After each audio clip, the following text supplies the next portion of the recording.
क्या आपको पता है पूरे विश्व में सबसे पहले गणतंत्र की स्थापना कहाँ हुई थी? नहीं पता। आपको पता है? नहीं पता। अमेरिका। नहीं। आपको पता है? क्या आप वैशाली को जानते हैं? हाँ। आप वैशाली को जानते हैं? नो। नहीं। आप वैशाली को जानते हैं? नहीं। वैशाली इतिहास पृष्ठ पर अंकन अंगारों का, वैशाली अतित गुहर में गुंजन तलवारों का, वैशाली जन का प्रतिपालक, गण का आदि विधाता, जिसे ढूंढता देश आज उस प्रजातंत्र की माता। नामधारी सिंह दिनकर की यह पंक्तियां उस वैशाली के लिए थी जो इस दुनिया का पहला महाजनपद रहा। आज दुनिया जब गणतंत्र की नींव तराशेगी तो वैशाली को ही इतिहास के पन्नों पर स्वर्णिम अक्षरों में अंकित पाएगी। नमस्कार, मैं आयुषी और आप देख रहे हैं द फुल वॉल्यूम।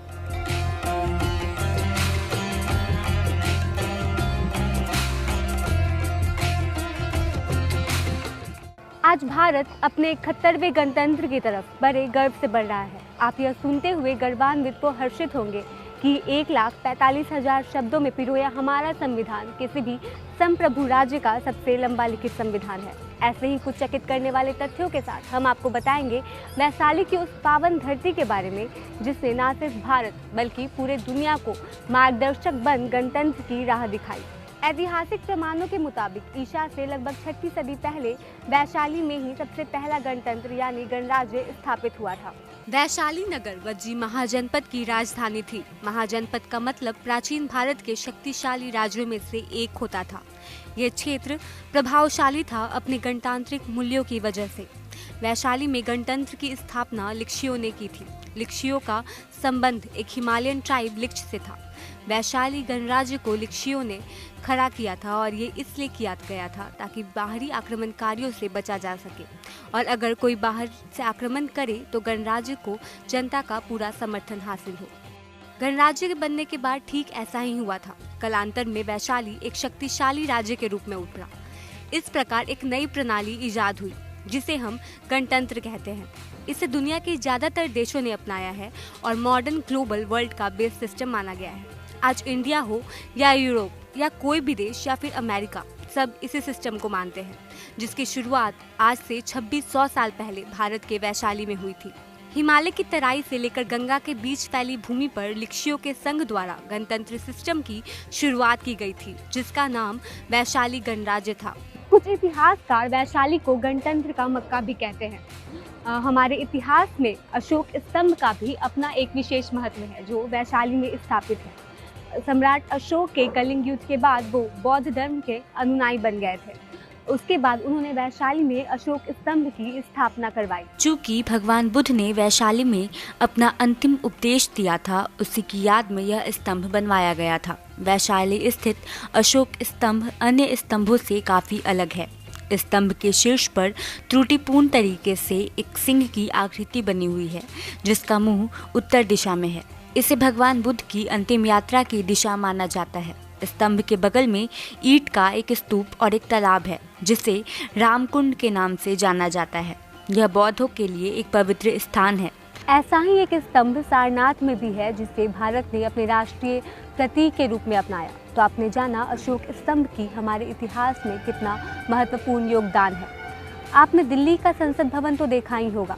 लगभग आज से 2600 साल पहले वैशाली में भी एक ऐसा ही संसद भवन था।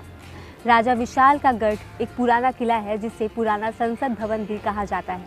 यह किला एक विशाल टीले से घिरा हुआ है जिसकी परिधि 1 किलोमीटर है। इसकी ऊंचाई 2 मीटर और चौड़ाई 43 मीटर है।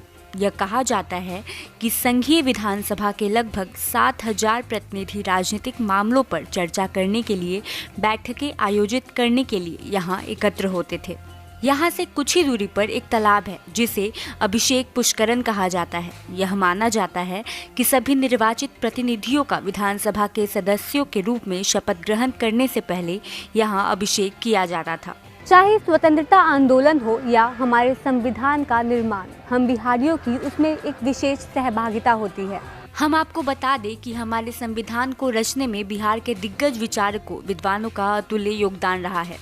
इसमें डॉक्टर राजेंद्र प्रसाद तथा डॉक्टर सच्चिदानंद सिन्हा का नाम उल्लेखनीय है।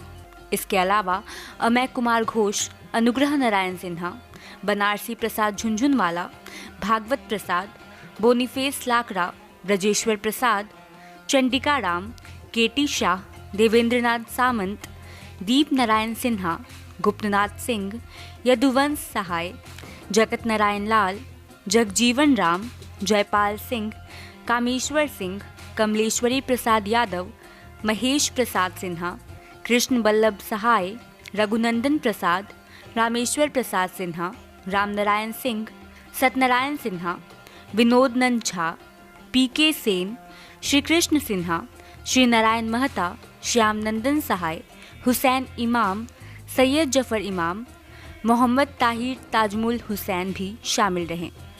सिर्फ इतना ही नहीं, बिहार में जन्मे विख्यात चित्रकार नंदलाल बोस ने अपनी कलात्मकता से ही संविधान की मूल प्रति की साज सज्जा को अनूठा रूप दिया। 221 पेज के दस्तावेज के हर पन्ने पर चित्र बनाना ना तो संभव था और ना ही व्यवहारिक। इसलिए नंदलाल ने संविधान के हर भाग की शुरुआत में 8 से 13 इंच तक आकार के चित्र बनाए।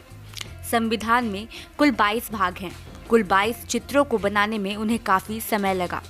सुनहरे बॉर्डर और लाल पीले रंग की अधिकता लिए इन चित्रों की शुरुआत होती है भारत के राष्ट्रीय प्रतीक अशोक की लाट से।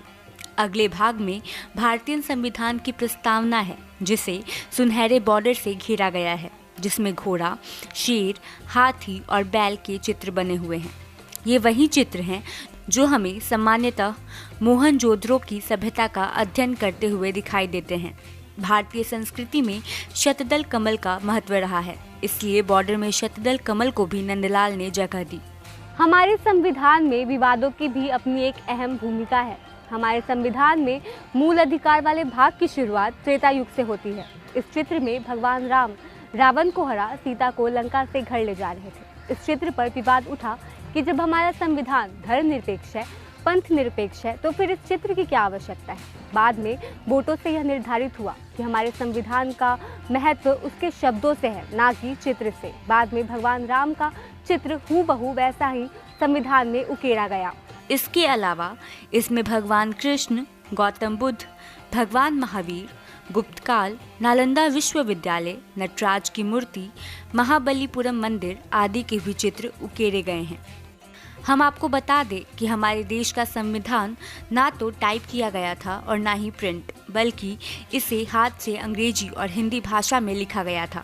संविधान के सजे हुए जो फोटो हमें दिखते हैं, दरअसल वह संविधान की पहली हस्तलिखित प्रति के फोटो हैं, जिन्हें कैलीग्राफी के जरिए प्रेम बिहारी नारायण रायजादा ने लिखा था, जिसके लिए उन्होंने एक भी पैसा मेहनताना नहीं लिया। जिन पृष्ठों में प्रेम बिहारी रायजादा ने संविधान के 395 अनुच्छेदों, 8 अनुसूचियों और प्रस्तावना को कैलीग्राफी से सजाया है, उनको नंदलाल बोस और उनके साथी बीरहोर राम मनोहर सिन्हा ने डिजाइन किया था और इस तरह तैयार हुआ था हमारा पूरा संविधान। वैशाली, जिसने पूरे विश्व को गणतंत्र का पाठ पढ़ाया, आज ना जाने क्यों युवाओं की स्मृतियों से ओझल है।